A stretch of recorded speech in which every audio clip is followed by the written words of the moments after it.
It has been just a little while. Well, a long while. A couple of weeks since we've last posted here on My Streaks, rebranding from streaking to My Streaks, simply so that we don't get shadow banned by all of the search engines that are out there and people can find how great My Streaks really are and how it helps. This is Jeff Downs. I'm without my co-host today, Jamie. She is not feeling real well. She's a little bit under the weather, so we're going to give her a little bit of a pass. Today, I want to talk with you a little bit about two things, actually. Perfectionism and how it's a problem, and also how to get unstuck. Those are the two things that I want to discuss with you today. We're going to have a lot of fun. So with that, let's start streaking. What is streaking and why should you do it? Streaking is how you set up personal winning streaks. Look at who you want to be and what you need to do to become that person. This is streaking. I'm Jeff. And I'm Jamie. And we are streakers. Through 30 years of marriage and 7 children, we have learned the power of consecutive consistency or streaking. To start streaking is simple. You just follow these 3 laws. Make it laughably simple, keep a record, and join the streaking community. Streaking is your hidden superpower. With it, you will consistently progress and grow in whatever area of life you want. In this podcast, Jeff and I will share all the fun, exciting, serious, solemn, wonderful parts of family, spiritual, professional, and personal life, and how streaking powers it all. So join us in the conversation, join the movement, and start streaking today.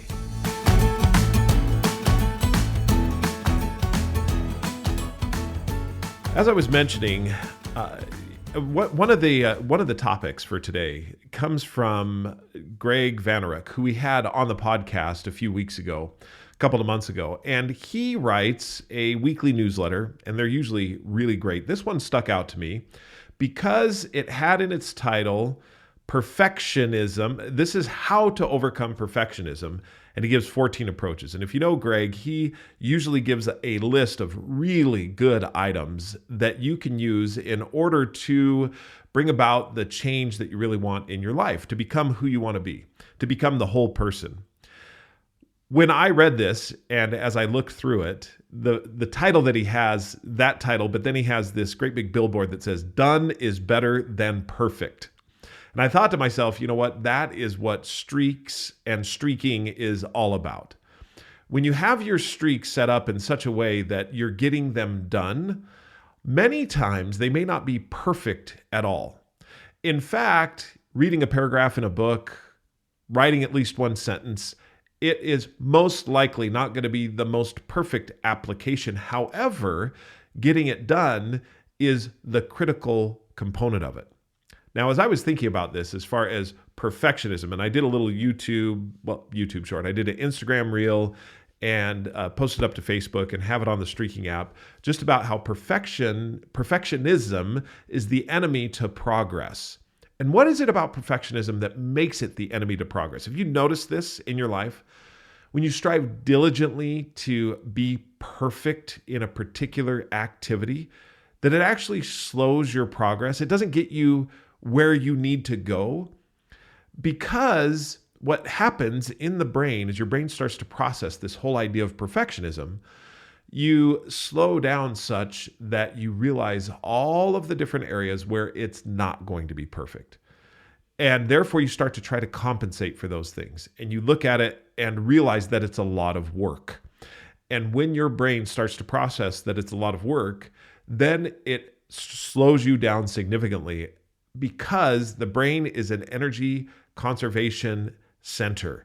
It wants you to slow down. It doesn't want you to continue forward with a whole bunch of work. And that comes from a whole bunch of different research about the reptilian brain and what it is that the reptilian brain does to preserve us and to help us continue to survive in harsh environments.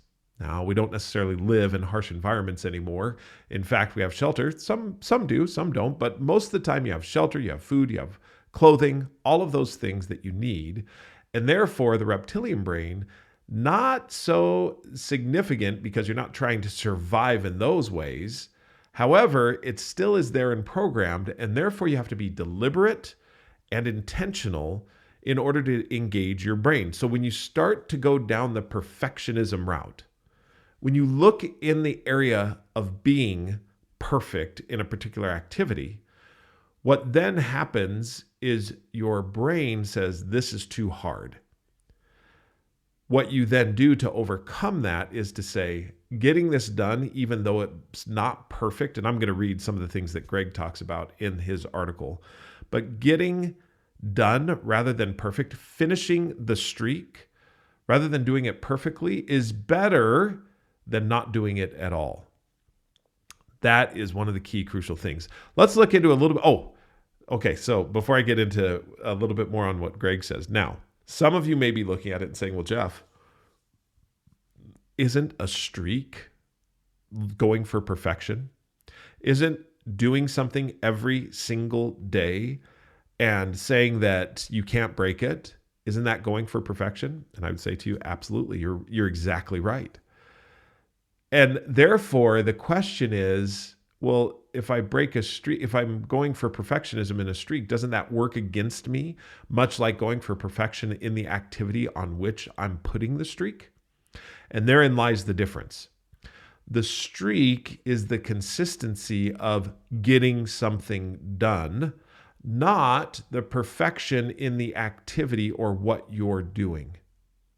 When I'm reading right now a book, it's called 10 Maps That Define the World. It's about basically geopolitical boundaries. And I may have mentioned this before in one of our earlier podcasts. And you may be saying, well, Jeff, that earlier podcast was a couple of weeks ago. You're still on the book? Yeah, because I'm not going for perfection. I'm going for reading every day. But this particular book, Prisoners of Geography, 10 Maps That Explain Everything About the World. As I read through this particular book, one paragraph is not getting me or putting me forward very far in this book. However, I have been reading this book. Now, this book isn't particularly interesting to me.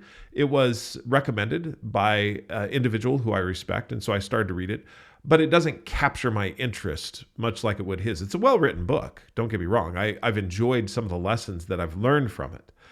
What's difficult about it is it just doesn't hold my interest, the different things that they're talking about. But I want to finish it. I want to finish it, and done is better than perfect. So I may not learn everything that there is that the author had to explain in the book. And by the way, it is a bestseller. There's a lot of great things about it. However, it is something that I will finish where I have not in the past finished something that wasn't as interesting to me. Now you may be saying, well, Jeff, if it's not interesting to you, why don't you just give it up? Move on to something else. There's been one or two books that I've done that with. I've moved on to something else. However, I wanted to get this done. I want to complete the book because there is something about finishing what I started that helps any one of us feel fulfilled. I completed something that I wasn't particularly interested in. I learned from it, and now I'm going to move on. That's great. I think it's fantastic. And as I am putting into practice, done is better than perfect, what that allows me to do is finish things that may have not been as interesting to me. So when you are looking at the perfectionism that you want to employ, setting a streak under something that's making it laughably simple helps you to overcome the brain's natural rejection response and get to the place where you are progressing. And progression is going to lead to perfection at some later point. It's not now. It may be later. But I believe there are things in which you can be perfect. There are. Now, you may be saying, Jeff, you're absolutely ridiculous. There's nothing in this life in which you could be perfect. Absolutely. I think there is. I believe that there is. You can be perfect at keeping a streak alive for how many ever days. And you can look at it and say, you know what? I've kept that streak alive for 30 days, 60 days, 365 days, 1,000 days. And that was perfect. And you can feel good about it. And it doesn't have to be something that you beat yourself up with. So Greg, he says it in this way. Do you struggle with perfectionism? It's a big problem today for many, including ambitious professionals and leaders. It's also widely misunderstood and even misappropriated as a badge of honor. Perfectionism is a personal standard that demands or expects flawlessness. It typically includes overly critical self-evaluations and excessive concerns about harsh judgments from others. Perfectionism entails striving for unrealistic or even unattainable goals. What follows, of course, is disappointment when you fail to achieve them. If you're a perfectionist, you translate low performance into low self-worth. The assumption behind it is that perfectionism or perfection is the only route to self-acceptance. Some people praise perfectionism as a desire for self-improvement, but in reality, it's much more about seeking acceptance and approval. It's about conflating your identity and worth with your performance and accomplishments. Here are signs that you have perfectionist tendencies: fixating on your mistakes, being overly critical of yourself, striving to be flawless, being overly cautious, seeking to control situations, getting defensive about feedback. Researcher Brené Brown suggests that perfectionism isn't binary. Instead, she notes that we all fall on a continuum of perfectionistic tendencies, ranging from occasional and situational bouts of it to compulsive, chronic, and debilitating versions of it. Here's the downside. In some, it lowers achievement while bringing stress. Perfectionism inhibits your work, harms your relationships, and causes needless suffering, degrading your mental health. It can fuel fear and frustration as well as disappointment and discontent. It even takes away from your enjoyment of accomplishments because you're focused on the things you could have done better.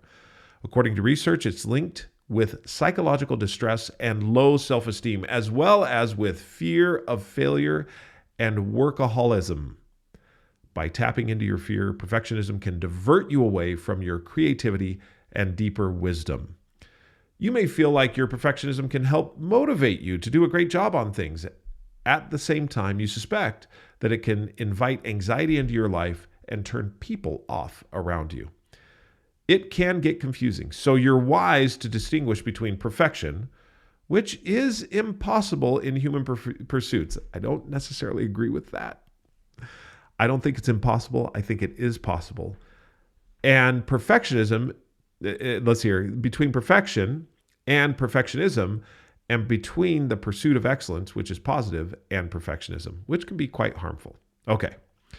So perfectionism isn't the same as the pursuit of excellence or striving to be your best. Instead, it's a self-destructive expectation that you can be perfect. So Greg sums all that up. And then he goes into, and I would encourage you to go over to his article, What to Do About It, 14 Approaches. And some of these really do relate specifically to streaks and streaking, distinguish between tasks that warrant perfection or at least a very high standard of performance and those that don't. Think about the ratio of inputs to outputs. These are some of the things that he mentions in there. What I would like to emphasize, and one of the reasons I disagree as far as perfectionism is a state of being, a state of mind, whereas being perfect in something, okay, the way that an activity is outlined, you can be perfect in that thing, and it's okay. It's okay to say that you're perfect in that thing. It's not bragging. It's not saying that you are somehow better than everyone else. It's that you were perfect in that particular thing. Am I perfect in life? No. But I am perfect in a couple of different areas. One of the ones that I'm perfect in right now is the streak of reading at least one paragraph every day. And you know what? That's okay. It's okay to say that. It does not mean that I'm perfect across the board. It reminds me of one of my favorite movies with Denzel Washington. Remember the Titans? They're in the state championship. They are losing at halftime. They go into the locker, and Coach Boone, who is played by Denzel Washington, is telling them that it's okay. I want you to hold your head high. You guys have given it your best. You know, if we go out of here losing tonight, then it's okay. And one of the players interrupts him and says, Coach Boone, I'm sorry. You expected more of us. That's all there is to it. And then he says this, and this is such a great line. He said, I'm not perfect, and no one in this room is perfect. Speaking of everyone as a whole. And then he says, but as a team, we are perfect. We have not lost one game. And if it's all the same to you, Coach Boone, I don't plan on losing this game tonight. So I think we need to go out of this perfect. a perfect record, a perfect season. All those things are absolutely possible. However, the way to it is not through perfectionism. Perfectionism is an attitude and a belief that I have to be perfect in my whole life, in my whole way, and everything has to be perfect before or during or while I'm doing it. And I do agree with Greg that it comes as the perfectionism attitude comes as who is looking at me and how am I being judged? Whereas when you're striving to do your best, to have a high level of performance, to be consistent in a particular area, you can absolutely accomplish that. You can do it. You can have the smallest, simplest task be something that you are perfect. And that's okay. It's not perfectionism, it's perfect. And when you reach that perfect state, there is no one that can take away that feeling from you of, you know what, I've done this for 100 days, for 300 days in a row. I think about winning streaks that have happened. For example, the Oakland A's, which we mentioned in the book, their winning streak of 20 games. You can't take that away from anyone. That was perfect. There was a perfect winning streak. And they won for 20 games, did not lose one. Cleveland Indians, 22 games. All of these winning streaks, Edwin Moses, 120 races in a row, or 122, something like that. All of these winning streaks denote perfection. And that's okay. It's okay to be perfect in those areas. Notice that, some of a lot of the ones that I described and talked about, there's some individual ones. For example, Jahangir Khan, 555 matches in a row, won. And then Edwin Moses, the hurdles, won 120, 122 times in a row. That's perfect. A lot of times it's a team. The team gets together, and though each individual may not be perfect in their particular position or how they're going about their play, as a team, as a whole, they are perfect. That is really a cool thing to think about. As a team, a small team, an organization, can you be perfect in a thing? You can. Does it take a lot of hard work, energy, and effort? Yes. Does it take deliberate, intentional thought? Absolutely. But with that deliberate, intentional thought, with striving diligently to be a team, you can achieve that level of perfect. You can. That's just all there is to it. However, the whole dichotomy or the paradox is that you can't have a perfectionist attitude while doing it. You've got to be humble. You've got to admit your mistakes. You've got to be able to look at it and say, here's the things where I can improve individually and what I can do to improve. All those things need to be looked at. So as you go down this path, perfectionism versus being perfect, as a whole, I look at myself, as a whole, I'm not a perfect person. Individual parts, though, I have some perfect individual parts. And believe me, when I say I'm not bragging about it, and I'm not trying to I'm not trying to hurt my arm, pat myself on the back for it. What I am saying is that in each one of us, no matter who you are, you have a consistency superpower that can be unlocked if you work on just the law, if you apply the laws of consistency to it, which are: 1, make it laughably simple. The activity on which you're striving to do perfectly, or to not to do the activity perfectly, but the activity that you want to do consistently every single day, make it laughably simple. Keep a record. You can see then that you're perfect. And keeping that record, create or join a community. Celebrate your success. That's why the My Streaks app was created, is so that all of us can celebrate together, that you can mark and keep track of what it is that you're doing, and you can make it laughably simple. See what others are doing. See their success. And this relates to the other topic that I wanted to talk to you just a little bit about, which is how to get unstuck. One of my streaks that I have is to review or create at least one development card every day. You can look at it as a 3x5 card or a development card. I have these cards right here which are from mindbrainemotion.com. And this is 52 essential coping skills. Now, in saying this is not a paid advertisement. I got these as a gift, and then I ordered a couple more, but they are phenomenal. And yes, they are the size of playing cards. And that is the four of them are some are a couple of just items on here that or on each one. Sorry, I got distracted. Got a call coming in, and apologize about that. I'm going to let that go. I forgot to put on the focus and the do not disturb. How to get unstuck. Rumination leads to repetitive and reactive thought patterns. Now, that first thing, rumination. I have been caught in ruminating on my mistakes and on what I have done wrong. So this is why this plays into the whole perfectionism. And that leads to repetitive and reactive thought patterns. Okay, so what are the repetitive and reactive thought patterns? Well, the repetitive and reactive thought patterns are often associated with things that I've done wrong. The second sentence in here says, positive emotionality can help to broaden your focus and options.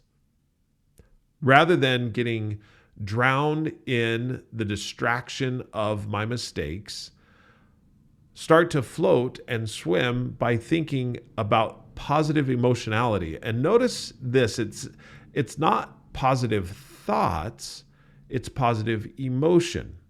Can help to broaden your focus and options. Then ask this question. What memory or emotion are you dwelling on? Identify a positive emotion that will motivate you to change or accept your situation. I think this is such a great card. And it relates to another streak that I have. So I review at least one development card every day. Review or create, because I create some too based on masterclass and on some of the things I'm learning in leadership and so forth. The other streak that I have that relates to this is to visualize success at least one time every day. Now, when I think on that, visualizing success can sometimes be a long process, and sometimes it can be very short. A couple of seconds, 10, 12 seconds of visualizing success in one particular area of life. Whatever that is, in my profession, in my personal life, family, husband, church, whatever it is, I look for a specific area where I can have success, where I visualize success, where I see myself being successful in that area. I love how to get unstuck as far as this card is concerned, because now it helps to put a little bit more focus around this visualization, in the sense that I'm not only visualizing future success, I'm also seeing positive emotion that I've felt in the past. And this can be so liberating, and to get yourself out of a rut. So if you find yourself stuck in this whole idea of perfectionism, know that you can be perfect. You can be perfect in areas of your life. And you may look at it and say, yeah, Jeff, but you're saying it's the small and simple things that you're perfect in. Yeah, I am, and it's okay. Those success patterns, what forms in your brain, the positive ruts, if you will, if there's such a thing as a positive rut. When you have those neurons connecting, and it causes those strong connections of positivity in your brain, it helps in so many areas of life. I believe it's very easy to focus on and to descend down into the negative. It takes deliberate and intentional action to be positive. And as you work on and expend effort on being positive and seeing what it is that you can do, and setting streaks to be that positive person, visualizing success, studying or reviewing at least one development card every day, reading at least a paragraph in a book, and any number of streaks that I have right now, those can help to form positive pathways in your brain and keep you going in the right direction toward who you want to be. Thanks for listening in today. I hope you enjoyed our conversation around perfectionism and perfect, the difference between. Thank you, Greg, for writing the article. I appreciate that. Also, if you want to learn a little bit more about streaking, we've got the book at Barnes & Noble, Amazon, or anywhere books are sold. Also, download the My Streaks app. The My Streaks app is really where the action happens. In there, I'll post every once in a while on different thoughts and ideas that I have about personal improvement. And also, I'll share with you the streaks that I have and what I'm learning from them, and also post a little proof every once in a while that I've completed the streak. If you'd like to follow us on Instagram, please do. You can also follow us on Facebook, My Streaks, on any one of those, and you can get to us. Hopefully you have a great, fantastic, wonderful day. And until we talk again, keep streaking.